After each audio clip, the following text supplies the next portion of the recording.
I'm Abby Meller, Managing Director of Moreover. I'm the host of Leading Lights, the podcast for women in the charity sector. Hi, Raakhi. Thank you for joining me on the Leading Lights podcast. Absolute pleasure to be here. Thank you. So I'm curious, we're going to start at the beginning before we talk about your role at The Circle, your chief exec at The Circle. So tell me, share one of your earliest memories. So we've got quite a large family on my mum's side. So she's got 7 brothers, and Diwali was always one of the kind of earliest memories, such a highlight of the year. So for people who don't know, it's kind of one of the big celebrations and festivals of the Hindu calendar. And we used to always get together and still do. And with that larger family, with all the cousins, it was always a really fun, joyous kind of afternoon. Lots of kids running around, lots of sweets, lots of Indian sweets, lots of great food. That always stuck out as kind of a memory and something, we still carry on, and I do with my kids as well. So it's a really nice sort of childhood memory to look back on. And what was life like growing up? I went to a really lovely primary school and made some really, really good friends, lifelong friends who, now 35 years later are still we're all together on that journey of life. And I went to quite a rough, tough secondary school, both state schools, but they were really important in the way they grounded me in different ways, both in the long-term friendships and those who hold you accountable in life as well, but also seeing, I think, particularly at the secondary school, seeing the inequality that takes place in this country and the really sort of, I guess, tough lives a lot of children and their families had. Obviously, there was families and children with privilege as well, but I think that's really grounded me in kind of some of the work that I've kind of gone on to do, which has inequality running throughout it and social justice running throughout it. And I do sort of look back and think about those days and, a lot of the people that I was with, a lot of those and what they're up to now. And, a lot of us have gone on to do, really important, great things. But I can imagine a lot of people have gone on to, carry on having quite difficult lives. Was that something you were aware of at the time, or it's something you were reflecting on?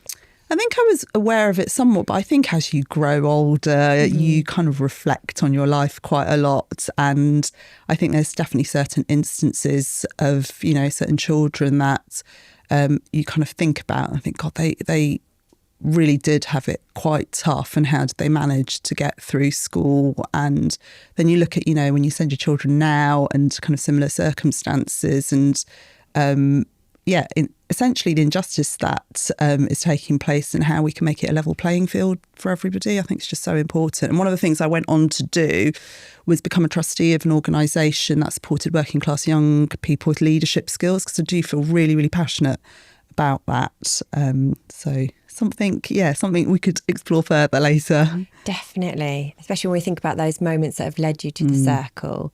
But during that time, during your childhood and early adulthood, who were the biggest influences in your life? My sister was quite a big influence. She was one of the first women at her workplace, like one of the big accountancy firms. She was the first woman to wear a trouser suit. I always think about that and how sort of striding into the office wearing that.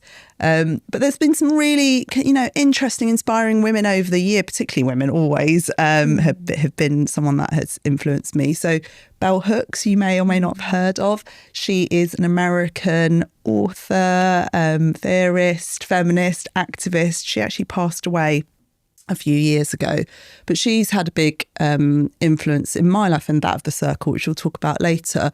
But she really, wanted everyone to understand and think about feminism and activism and social justice. They're all the sexism, oppression, they're all interlinked, and you can't be thinking about one thing in silo. And also, when you're talking about women's rights, so many of us have hopefully, feel like we've smashed some sort of glass ceiling that might have been there. And I guess a lot of the guests you've had before, that thread runs through. but to be thinking about the women who haven't been so fortunate and not leaving them behind. So bell hooks is definitely one, and I would definitely say to your viewers and listeners, go and explore some of bell hooks' work.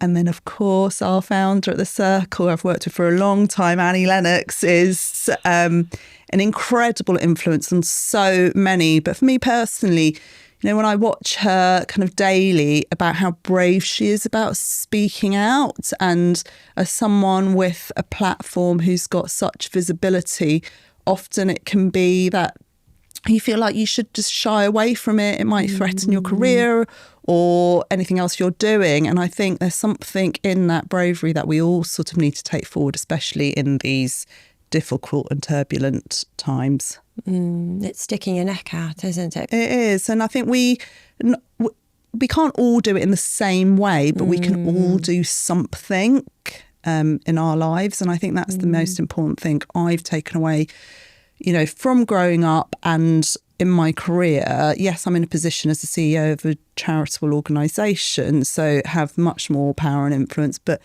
you know, friends, family, your colleagues can all do something, whether it's just going to learn about an issue in more depth, whether it's making a small or large donation, thinking about how your company can support. I mean, there's so many ways to think about it. And I think we're at a time in life in this period where a lot of us probably want to hide away from stuff. There's so much happening in the news and in the world, but actually we do need to rest and recuperate and think about well-being, but we also need to galvanise, because otherwise there's going to be other forces taking over. Yeah, just there's always an element of risk when you do those and all the small things. I was just thinking back to when I was at university. I went to Reading University in the late 90s, and I remember walking in to our Hall of Residence, and they had this big plaque on the wall, and they had all the previous presidents of the hall, and they were all male. And I remember saying to my friend, I'll be running for hall president then. Well done you. Which I did. Well done you. And it was absolutely brutal, and I didn't get it. Oh. And I remember hustings like it was yesterday. But I'm pleased I challenged. It was a tiny, weeny, small challenge, but there was that element of risk. I mean, you're putting yourself out there. And I think that's probably true in every tiny action you take and every big. I think over time that just builds resilience, and you grow that thick skin, and you grow those people that see and understand what you're trying to do and will support you. And that bigger that network grows, the more resilient you become anyway, because you've got your supporters behind you. I think that's brilliant you did that, because I think putting yourself in the public eye, whether it's in a small space relatively at university, or whether it's, I don't know, wanting to become an MP or to become a CEO or become a public figure because of the sector that you work in, it takes bravery, because you are losing a little bit of anonymity. And we need people in those public lives and spheres. And one of the people I used to work with when I was at Oxfam many years ago was Jo Cox, who was the MP that was murdered. And she was an incredible MP in the short space of time. And I do think back and think, God, nowadays and since, around all of that time, they get such vitriol for, in the whole, trying to do good for public life. I'm not saying everybody, but the bravery to put themselves forward in public office is quite incredible. Absolutely. Absolutely. And when did you attach feminism as a word, or women's equality, to the way you were thinking and the actions that you were taking? When did you become aware of that? Yeah, it's a really interesting question.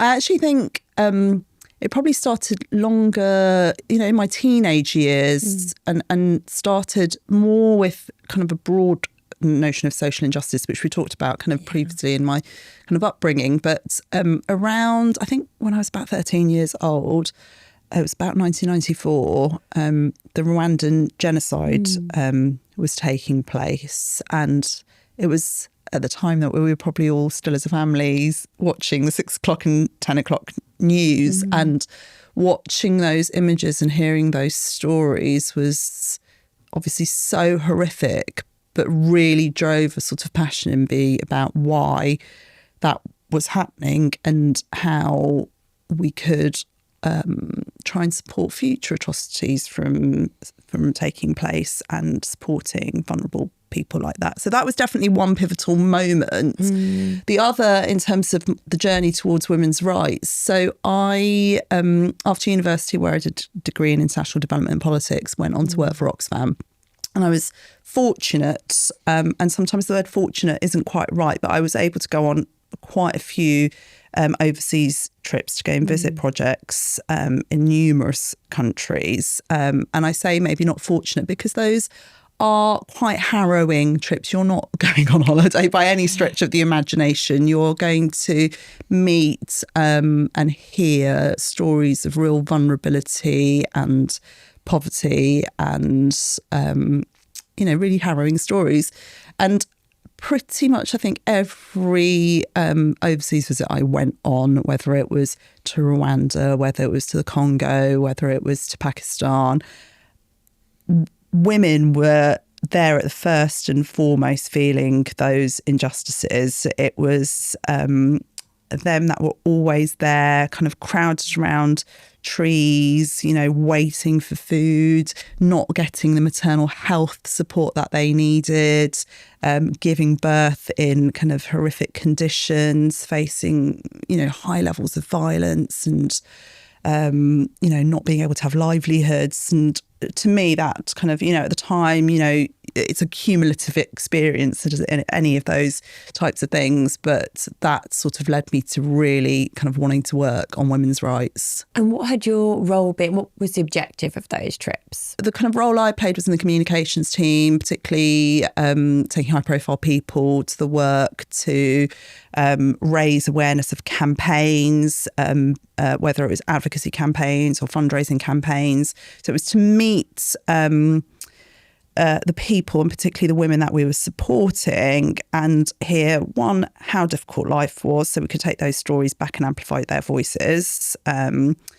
Two was, to hear the difference that support is being made. And, three, what needs to change, not just from a sticking plaster of money, but real systemic change. So, and I think that's carried through to all my work is, I'm obviously very passionate about raising money to make a difference, but alongside that equally is about the long-term change, changing the hearts and minds of governments, political leaders, so that it can be lasting.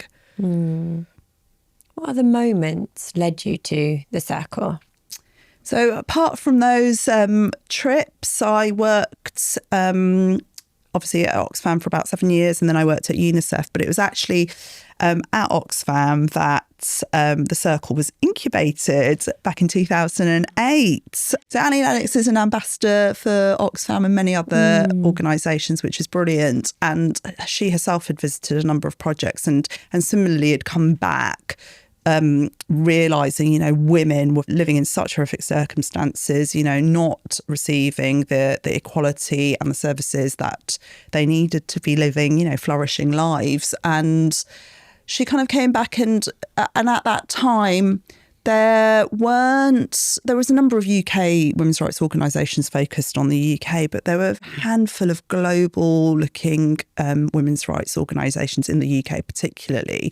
So she sort of set about very organically kind of bringing together a network of kind of at first influential women, and it's grown to a network of thousands, and everybody's welcome, to try and support essentially their fellow sisters around the world. So it's been 17 years that the Circle's been going. So I was involved in the early days. I was fortunate to be at the first couple of dinners where you could really feel the potential in the room and the passion that women around the table felt for wanting to help their fellow women around the world. And again, these were many women, not just Annie, but people like Livia Firth and Melanie Hall, who's one of the leading KCs in the country, top of their sector, brave and bold. But what was so brilliant was they weren't just smashing the glass ceiling, they were really thinking about, the most vulnerable women as well and how they could support them. So I was involved in the first couple of dinners. We did a couple of events. There were some other incredible women, Claire Lewis, who helped found the organisation, and Tara Patterson. And then after that, I left actually to go and work at the UN, at UNICEF. And then 5 years ago, right in the midst of COVID, first week of the pandemic, I came back as the CEO. They were looking for a CEO, and I came back to join. And in part because it's been such a passionate area of mine. I was involved in the early days, and I just really felt inspired to want to make the biggest difference, and for the circle to reach its potential as well. So had you stayed in touch throughout that period? Yeah, I'd stayed in touch, been at events, but obviously if you're working on something else, life takes over. I had 2 children in that time as well, juggling, as many of your listeners and viewers will know. But having 2 daughters as well, makes you think about the next generation, how you can support on that side of things. Yeah. So it's been an absolute privilege to come on board as the CEO. So 5 years now, you've held that position. What's been your proudest moment in the role? I think it would be remiss of any CEO of a charitable organisation not to say the impact. So in the last year, we supported 26,000 women and girls in 12 different countries. We've got 12 grassroots partners, women-led grassroots partners working in their communities. Our 2 kind of thematic areas that we focus on are ending violence and economic justice. And over the last year, and obviously for the last 17 years, we've been able to support women having safe space in refuges, keeping emergency hotlines going, advocating for decent living wages, particularly for garment workers, has been a key area of ours. So the impact is always kind of front of mind for me. But I think the other kind of proudest moments of the circle have been how we've created this inclusive, what we call is an inclusive global feminist network. And I mean inclusive that it's not sort of donors and Western supporters over here and women over there. It's everybody feels part of the network. We've worked really hard. So our partners on the ground, the women that we support, feel like they're all in it together. And we've had such nice feedback even the other day, just before an event, we got this kind of beautiful letter from Delphine, who runs our partner organisation in Rwanda, about how powerful it is to be part of the network, how supported she feels. And I suppose what we're also trying to do is create safe spaces particularly in these turbulent times, for women like Delphine to come together with us to feel supported. How can we give them more capacity? How can we give them more skills as well? And then slightly differently, a highlight over this year was we did a big concert at the Royal Albert Hall for the first time called Sisters. It was around International Women's Day. Annie headlined, and we had the most amazing other female artists. I don't think anyone's probably had as strong as female lineup as we had at Sisters. Celeste, Beverly Knight, Clara Amfo hosted. Our partner Grace from South Sudan flew over and gave the most inspiring speech from stage. And I think there wasn't a dry eye in the room after that. And I think it's so interesting that the Royal Albert Hall is a circle. Yes. And it's not huge, actually. It's 5,000 capacity. I thought, for some reason, I even thought it was bigger. And I think around that time, a certain president of America had been elected, and everybody felt like, they really wanted to be part of something in a room, feeling the solidarity together. So it was a really, really powerful evening. It was definitely a highlight. Sounds incredible. And it got lots of coverage. It did. It got 4 and 5 stars in all the papers. It was a really special night. And I think, you know, any other CEOs listening to this will know that these aren't easy things to kind of pull off, especially when you've got a really small team. But we've had incredible people as part of the network who've been driving this forward. And I think that's what's so special, that people can come with their sort of skills and time as well. If you're working in a certain industry, yes, you might have your day-to-day job that you're working on, your corporate targets and all of that. But, you know, hopefully you can carve out a bit of space to think about how you could support a charitable organisation like the Circle and make a difference to other women. So something for people to think about. Will there be another concert? We hope so. We've kind of said, you know, we'd like it to be somewhat regular. It all depends on availability of people. So we shall see. Watch this space. We shall. I think, you know, with something like the notion of sisters, it could be taken in all sorts of different formats. You know, it's essentially about kind of an all-female lineup in different guises, whether it's something intimate, something bigger. So, we shall see. Are you part of that process, like shaping the different ideas in terms of what you can do as a circle? Yeah. Or is that more your team, or is that Annie? How does that work? It's a bit of a mix. And I guess that's why it works, because it's so collaborative and people bring different perspectives. For us as a team, we're always thinking about, you know, we're a very inclusive organisation. We've moved to the notion of global feminism, something that Bell Hooks, you know, championed and founded that kind of term. So for us is, how does an event look that is different from maybe some of the early days of charity concerts? How does the lineup look? Is it diverse? What is different perspectives going to be brought to it? How do we showcase someone like Grace from South Sudan? And you know, not in a sort of disingenuous way. Like, she's a powerful woman who has made strides in her country. Let her step into her power on stage. You know, there was a really beautiful moment. We went out on stage together holding hands and kind of supporting each other. So yeah, it's a little bit of everybody kind of being involved. And I think if you're in a much larger organisation, you're probably, as a CEO, less hands-on, which is probably completely the right thing to do, because you've got teams on that. We're pretty small. We're kind of 6 to 8 people. So it is more hands-on at times. But hopefully I do bring, I think I'm a sort of a creative who likes a spreadsheet. So hopefully I can be useful at times with different hats on. And do you enjoy that? Do you enjoy the mix of the role? I really enjoy it. And I think you've got to, as a CEO, I think one of the key attributes, I believe, of a CEO is to have the breadth of understanding of different areas and know when to sort of dip your toe in and not. And it's different for different size of organisations and the level of experience you've got in there. So I do try and balance it as much as possible.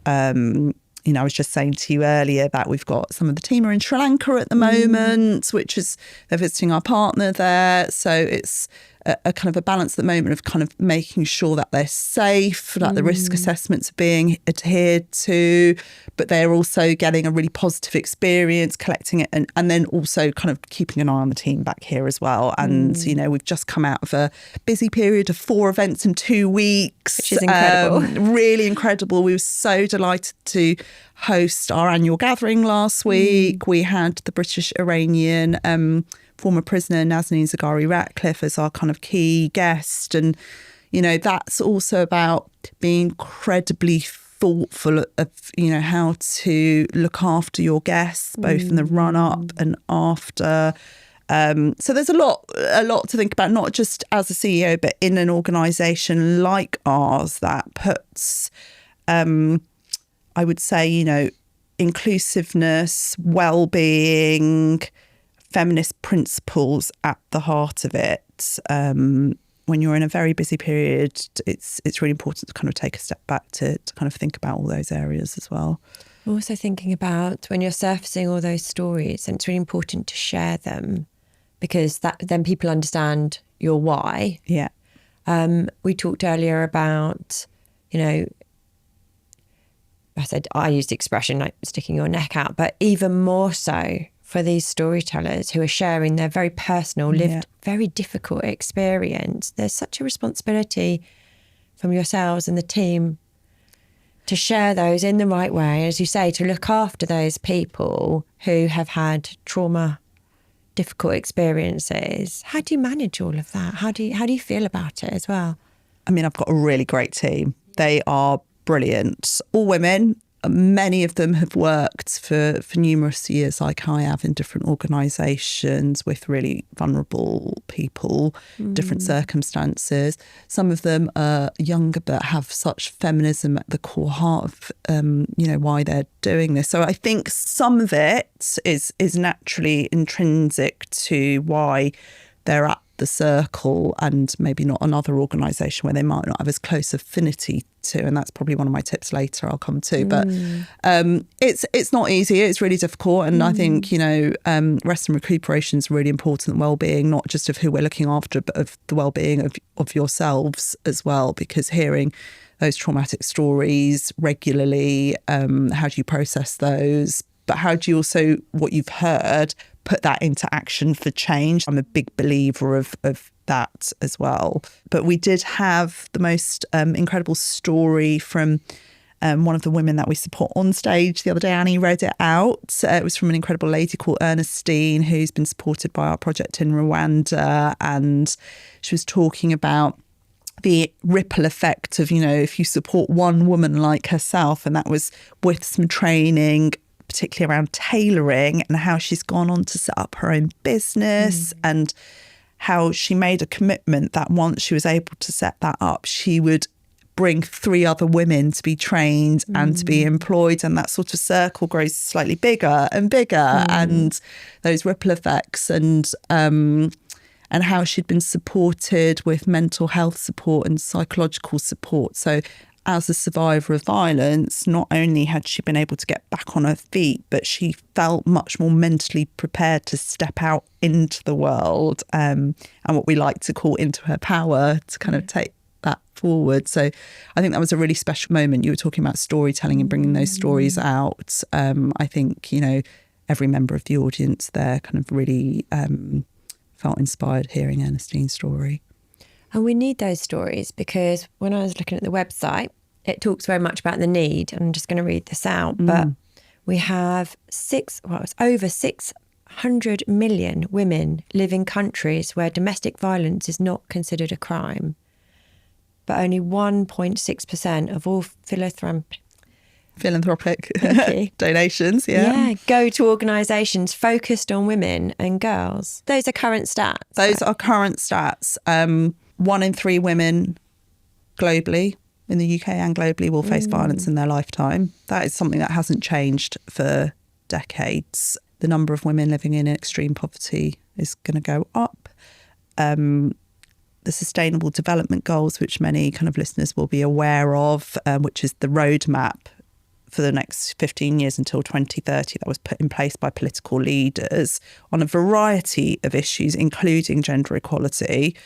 Every single indicator is off track and is unlikely to be met in the time. So we are going to be going backwards probably. Plus, we're in a period where there is a rise in authoritarianism. The amount of funding in its billions going to anti-rights compared with the less than 2% going into women's rights is astonishing.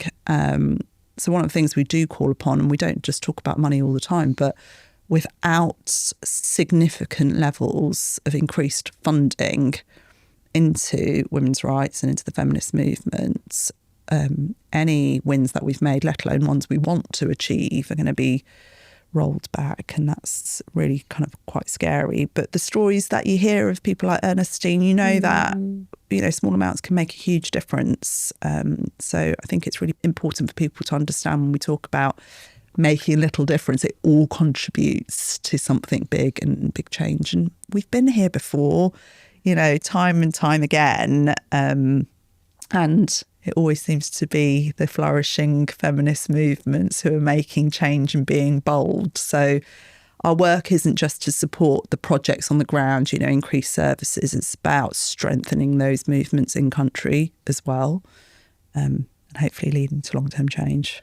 So what would be the one, so if we were just looking at this year, Because one of my questions was, are we making progress? Are we not? And I think you've already answered that really well.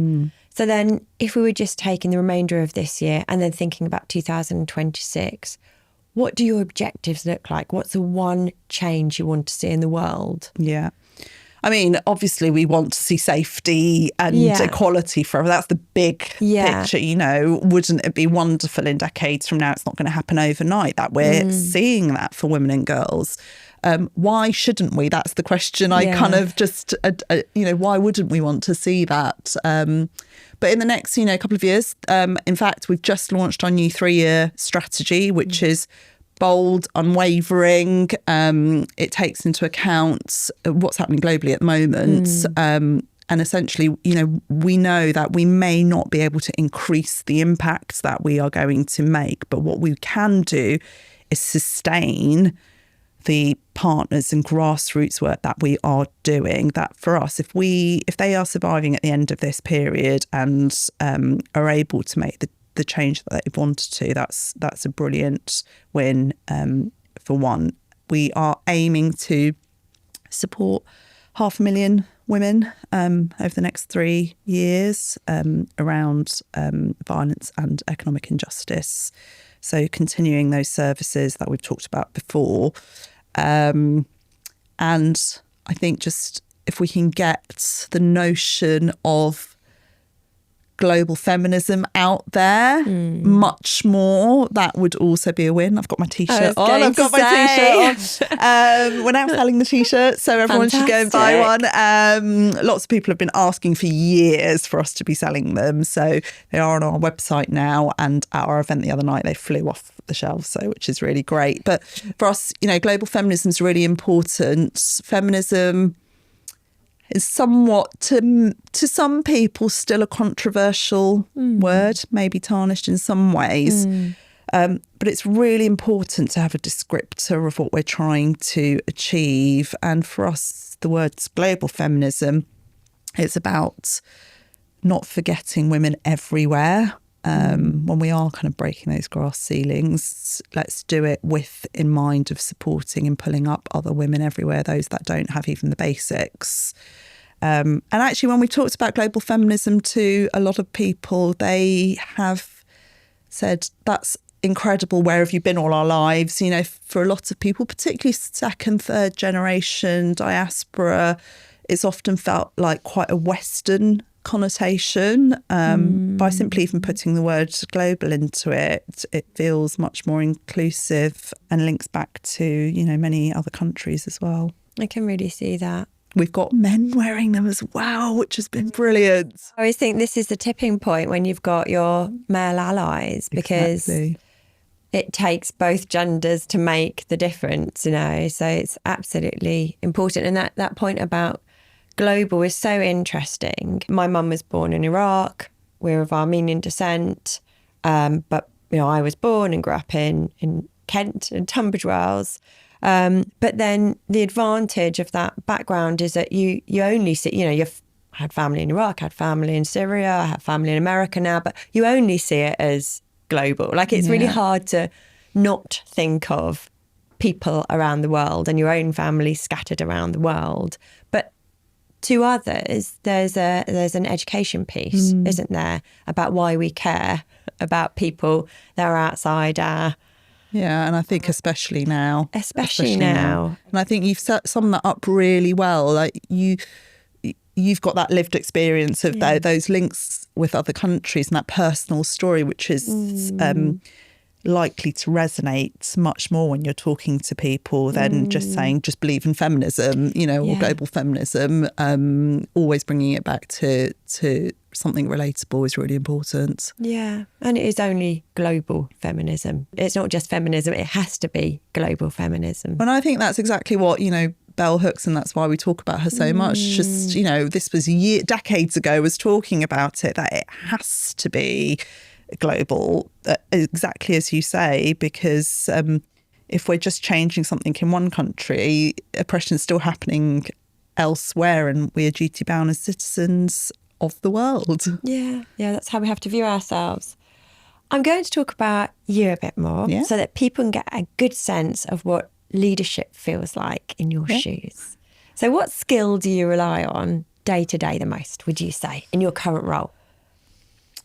I mean, it is a knowledge of a breadth of things. I think I've been lucky in my career that I haven't just kind of gone up one stream, whether it's just fundraising or communications. I've worked on a variety of different things. So when the team are coming to me for kind of, thoughts on different aspects, I can lean into that quite a lot. So that breadth of it's been really invaluable. So, certainly for kind of aspiring CEOs to think about, you can get really good at your niche. But if you do want to kind of aspire to be a senior leader, it's incredibly important to think about that.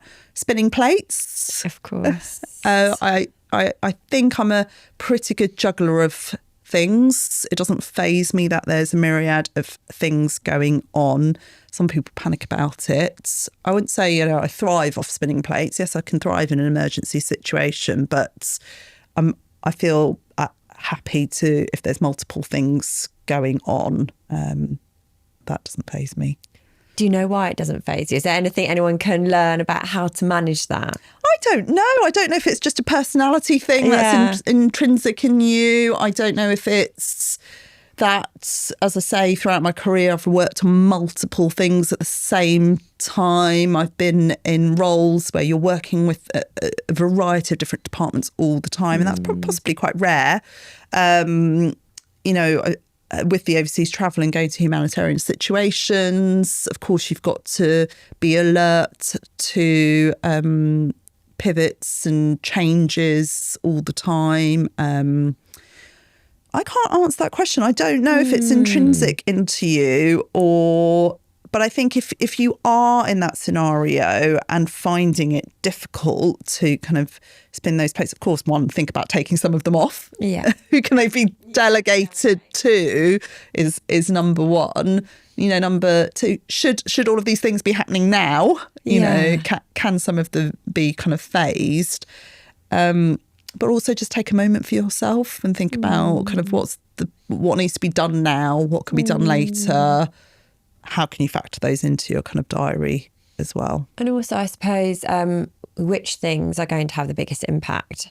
Yeah. I think, as a woman with children and lots to do in, a role, I guess you get quite good at saying this thing is going to have the most impact. We need to focus our energy here. Yeah. This less so, it can wait, or perhaps it just fades away. That isn't something we need to tackle. Yeah. But you have to start prioritising, don't you, quite a lot? You do, and I think also as we grow as an organisation and our brand's much more prominent, and you talked about how we have to care for a lot of the women that we work with, whether they're high profile or, some of the women that are part of our programmatic work, comes a sense of duty and that side of element to it. But it's also, so I think the team have done an incredible job around thinking about all of those elements, and I think the culture is hopefully very strong in that respect.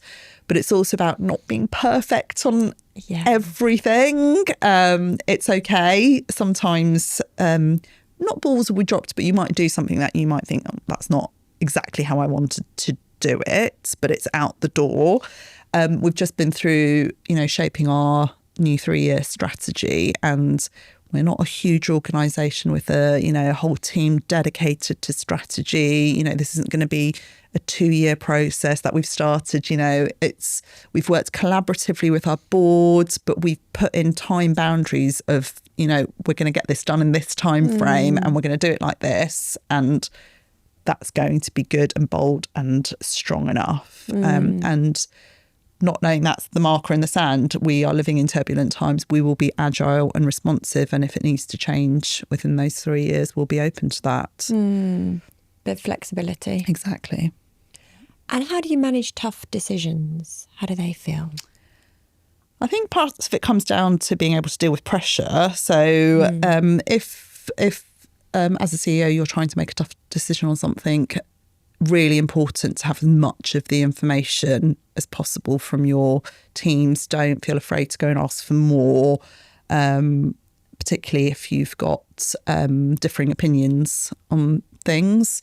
But I think if you work in the areas we do, the models of change and impact that you are trying to make are not going to stay the same in years to come. You know, every few years there will need to be adaptations, whether it's because of external circumstances, because you've got financial pressure, because of the impact that you're trying to make. And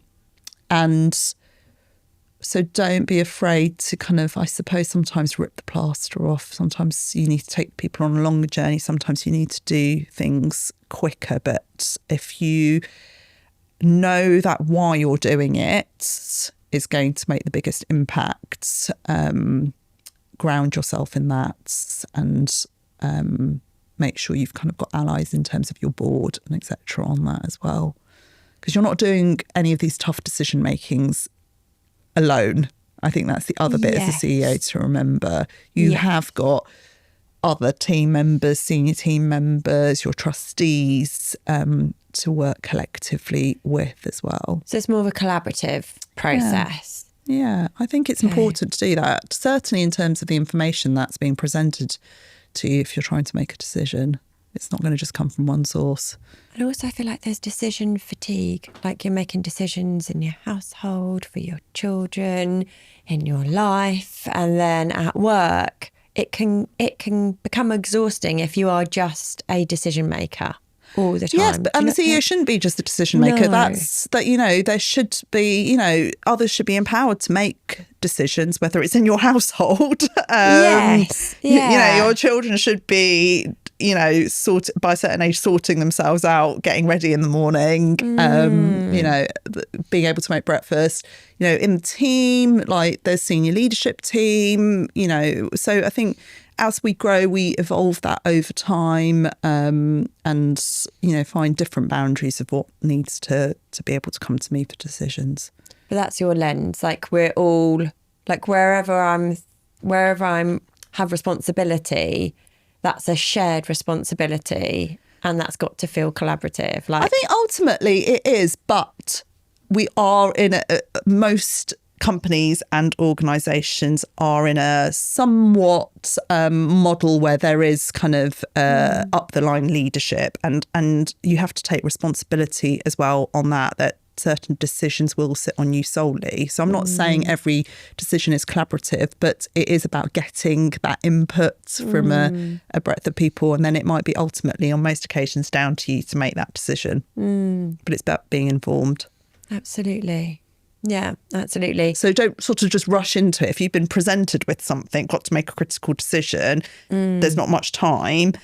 If you don't have that information, go away and ask for it for, you know, further. Yeah. And what's your experience of being a woman leader? What's your lived experience? What's my lived experience? I mean, I think we've all faced misogyny in the workplace. Absolutely. Ask one woman if they haven't. And I would be, that would be incredible. Yeah. So I think that's informed, of course, how I want to work with my team and how I want to shape an organisation going forward. So I think that's kind of a really key factor. What does it mean to be a woman leader? I mean, I think you look globally as well. I'm not going to be standing for office, but you look globally and how some of the incredible women leaders we've had currently or in the past have done things differently to some of the others. And there is a different way of doing things. And that has brought positive benefits, and I think we should look towards that much more. More empathy.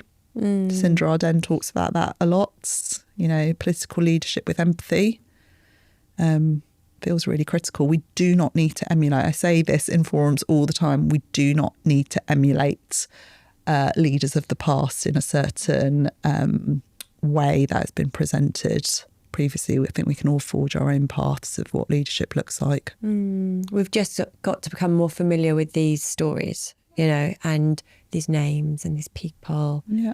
it's the purpose of this podcast, is just to surface, Yeah. flood Spotify with stories of women Really important. leaders. Finding those forums where you can be together to... we talked about safe spaces before. It's, not just for the kind of work we do, but also the safe spaces in your sector where you can talk openly about whether it's challenging or what are the opportunities, or, is there a different way of thinking about how we do things? Often isn't time for that, but carving out that time is really important as well. Have you got those spaces? I've got some great spaces. Probably, time is a challenge to do that. I'm also a big believer in trying to keep up your learning and development journey as well. I went on the most inspiring, powerful week at Harvard last summer on their strategic perspectives for not-for-profit management. It's a bit of a mouthful, with 220 leaders from around the world working in social justice, particularly around strategy, kind of, when you need to go hard and deep or fast or broad. And, it was, so carving that space out was really, really important. It's still one of the most transformational weeks I've had. It's a real theme. The more women I speak to through this podcast, the more it's the lifelong learning, like it never stops. And also, as you've said, about meeting with others in these spaces and hearing from others and listening to what people are doing, what works for them. Having a place to vent. Having a place to vent, yeah. I think, we should be open about that, and but don't just always do that, because you need to find your kind of path of change out of that as well. How else do you invest in yourself? After a really busy period, I like to have a good day where I'm not doing anything. I work 4 days a week, so I think that's a really good balance. Having a good swim's a great kind of clearing the head. A good book is really important. Being with friends, all those normal things, just making sure you're carving out time for that is really been really useful over the last couple of years. Even that takes a little bit of discipline though, doesn't it? It's easy for the months to pass and to think, I haven't read a book, I haven't spent time with anyone other than those that I'm working with in my immediate family.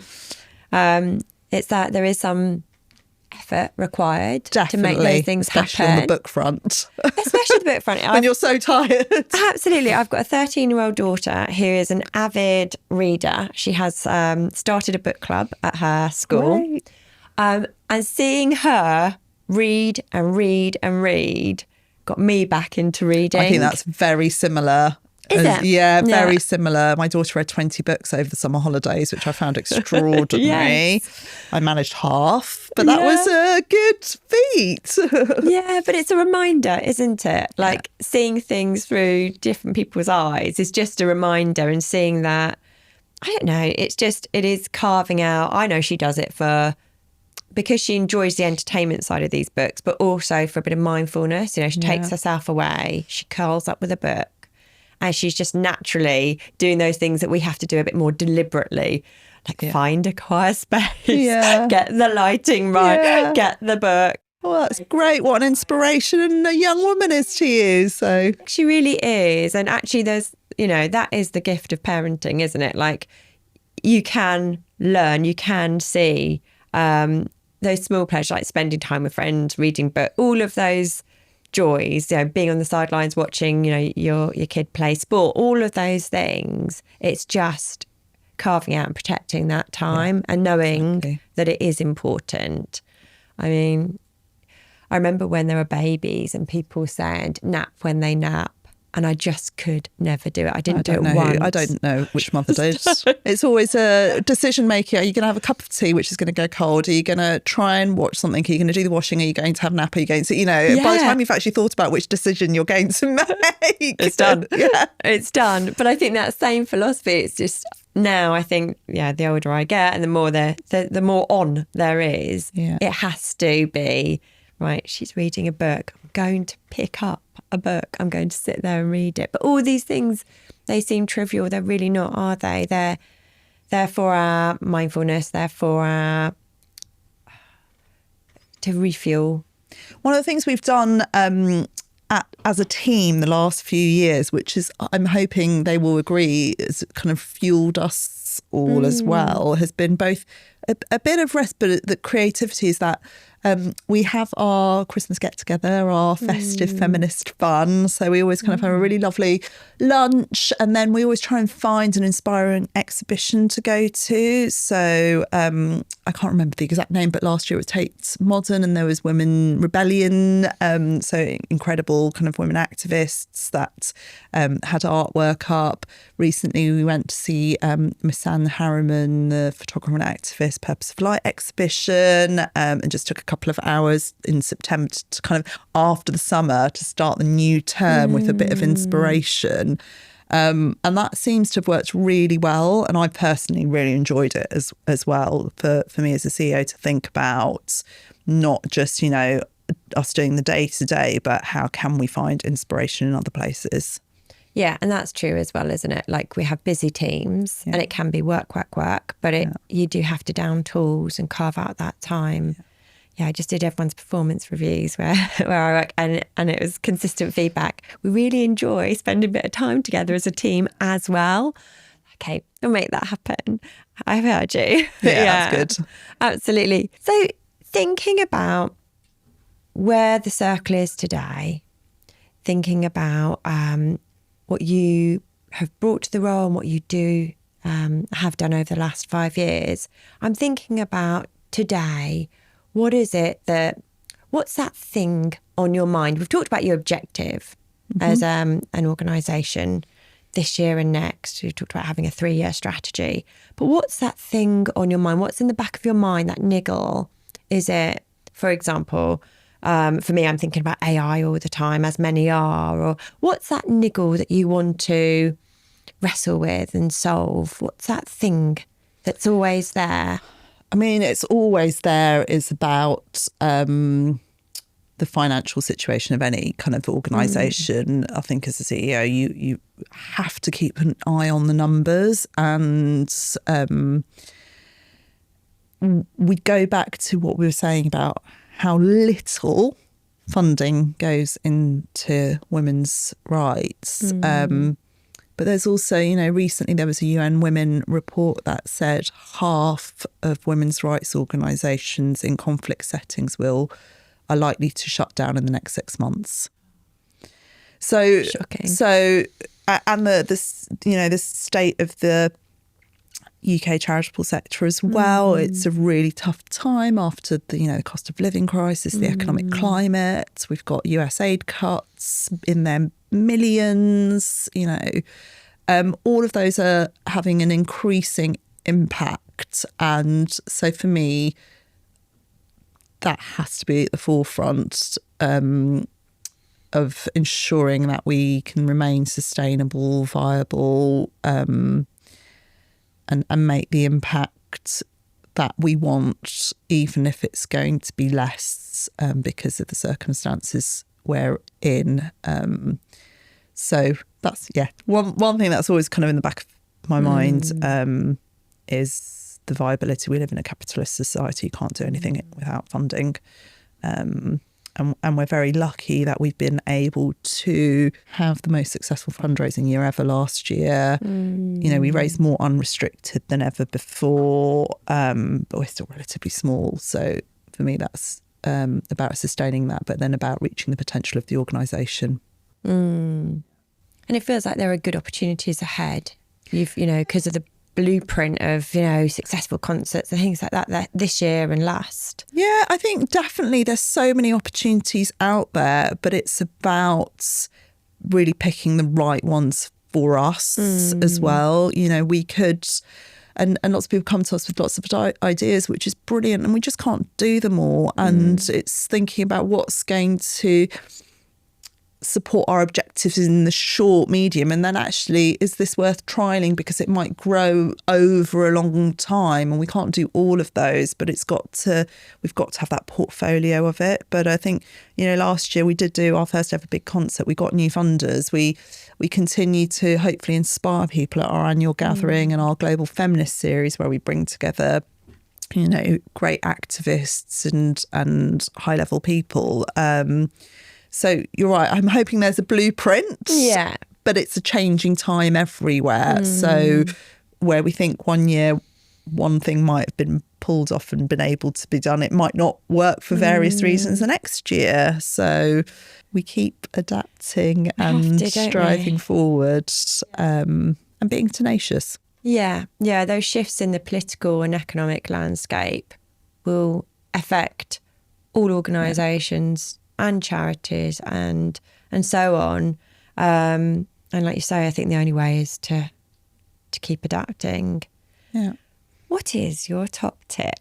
We have this lovely book that we're building where we have these top tips for anyone who's aspiring to become a leader. Brilliant. Within their organisation. Looking forward to reading this book of tips. It's incredible, actually. It's a really nice montage of different perspectives as well. Brilliant. So what's yours? So I think I've got two, if that's okay. And I think number one is, if you're aspiring to be a CEO or a senior leader, I think find the causes, and there might not be one, that really drive you, because these aren't easy roles, and to have to find that purpose that's going to propel you forward, I think it's really important. So that's number one for me.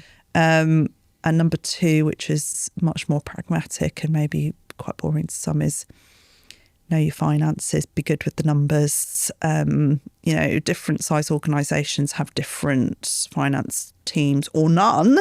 And it is your job to be across all of that in detail and be understanding where your organisation is going or the pitfalls that are about to come. So how did you learn that? How? Yeah. I'm naturally a bit of as I talked about, sort of creative, but I have that kind of maths element interest from a younger age. I've got a really good treasurer, very good treasurers in the past. And I think some of the things, in a smaller organisation, I've kept closer to, even if it's kind of just paying some of the suppliers, because it forces me to look into the bank accounts and into our monthly accounts in a deeper level. And as we grow, I won't be doing that level of detail as much, but it's a sort of almost a quick, easy way to know what's going on with the numbers. So you're kind of naturally inclined that way, but just being in the numbers helps you become au fait with them and understand them. Yeah. But your advice is make sure you have a good grasp. Yeah, absolutely. You must have a good grasp of it, because suddenly you might have a turbulent shock and you don't know how you're going to adapt to that in real time or in the next few months, and sort of being aware of what the forecasts are for, the next quarter, the quarter after that, are key, critical. And why should any woman at an organisation want to be the chief exec? We need incredible women. We do. We talked about it earlier. We touched upon it, didn't we?